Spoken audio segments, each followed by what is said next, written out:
Sa Re Ga Ma Pa season 5 இப்போ போயிட்டுருக்குது நம்ம எல்லோருக்குமே தெரியும். இந்த நிலையில் இப்போ இது ப்ரீ ஃபினாலே அப்படின்ற மாதிரி தான் போயிட்டுருக்கு. அதில் பவித்ரா அவர்கள் முன்ன பாடினதை விட இப்போ நல்லா பாடியிருக்காங்கன்னு ஜட்ஜஸ் எல்லோருமே சொல்லியிருக்காங்களாம். இப்போ கொஞ்ச நாட்களாகவே நாங்கள் பயம் கலந்த ஒரு பாட்டை தான் கேட்டு வந்துட்டுருக்கோம் பவித்ராவிடமிருந்து அப்படின்னு சொல்லியிருக்கிறாங்க.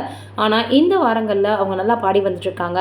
கிட்டத்தட்ட அவங்க ஒரு கிராண்ட் ஃபினாலில் நம்பர் 1 பொசிஷனை பிடிக்கிறதுக்கு நிறையவே சான்ஸ் இருக்குது அப்படின்ற மாதிரி சொல்லி வராங்க. எல்லோருமே நல்லா பாடணும் அப்படின்னு சொல்லி வராங்களாம். அதை தாண்டி அவங்களுடைய ஊர் மக்கள் எல்லாருமே அங்கே வந்துருக்காங்க. ஆரத்தி எடுத்து அவங்களுக்கு வாழ்த்துக்களை தெரிவிச்சிருக்காங்க. இதையெல்லாம் தாண்டி எப்படியாவது அவங்க நல்லா பாடணும் அப்படின்னு சொல்லியிருக்காங்க. இதுக்கு மேலே என்ன இருக்குது அப்படின்னா, ஏன் நீங்கள் வெளியிலேருந்து வர ஆட்களுக்கு பரிசை கொடுக்குறீங்க? இங்கே இருக்கக்கூடிய அதுவும் கஷ்டப்படக்கூடிய பவித்ரா போன்ற பொண்ணுங்களுக்கெல்லாம் நீங்கள் அந்த முதல் பரிசை கொடுக்கலாமே அப்படின்னு நிறைய பேர் இப்போ ஆதரவு தெரிவித்து வராங்களாம்.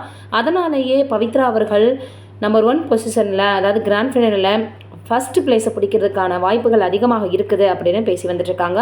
நம்மளுமே அவங்களுடைய பாடல்களை கேட்டு வந்துட்டு தான் இருக்கோம். அழகாக பாடுவாங்க அப்படின்றது நம்ம எல்லோருக்கும் தெரியும். இவங்க நல்லபடியாக கிராண்ட் ஃபினாலில் ஃபஸ்ட்டு இடத்த பிடிக்கணும் பொசிஷனை அப்படின்னு சொல்லிட்டு நம்மளுடைய சார்பாக அவங்களுக்கு வாழ்த்துக்களை தெரிவிச்சுக்கலாம். இது ஒரு பக்கம் இருக்க, பிரபல நடிகை திவ்யா பாரதி அவர்கள் தெலுங்கு இயக்குனர் ஒருத்தரை ரொம்பவே இப்போது கோபத்தோடு பேசியிருக்காங்களாம். அவங்களுக்கும் இவருக்கும் செட் ஆகலை அப்படின்னு படத்தில் இருந்து இப்போ அவங்க வெளியேறியிருக்காங்க.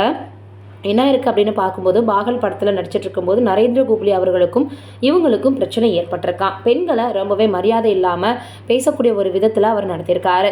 இது அருகில் இருந்த அந்த ஹீரோவுக்கும் தெரியுமா? ஆனால் அவரும் எதுவுமே பேசவே இல்லையா. ஏன் பெண்களை எல்லாருமே இப்படி நடத்துகிறாங்க? யாருமே இவங்களை என்னன்னு கேட்க மாட்டாங்களா அப்படின்னு பல விதமாக இவங்க பேசி வந்துட்டுருக்காங்க. இந்த விஷயம் இப்போ சமூக வலைதளங்களில் வைரலாக பரவ ஆரம்பிச்சிருச்சு. எவ்வளவோ காலங்கள் மாறினாலும், என்னென்னவோ நம்மளுக்கு நிறைய விஷயங்கள் மாறினாலும் கூட இந்த பெண்களை இன்னுமே இழிவாக பேசக்கூடிய சிலர் இருக்கதான் செய்கிறாங்க அப்படின்றது தான் இதை கேட்டதுலேருந்து எல்லோரினுடைய வேதனையாகவும் இருக்குது. எப்போ இது மாறப்போகுது அப்படின்றது தெரியலை. எல்லோருக்குமே சம உரிமை இருக்குது, அதே போல் சம மரியாதை கொடுக்கணும் அப்படின்றது இன்னும் நிறைய பேருக்கு தெரியல. குறிப்பாக சில ஆண்களுக்கு புரியறதில்லை அப்படின்னு தான் சொல்லணும். நீங்கள் என்ன நினைக்கிறீங்க அப்படின்றத மறக்காமல் கமெண்ட்டில் சொல்லுங்கள்.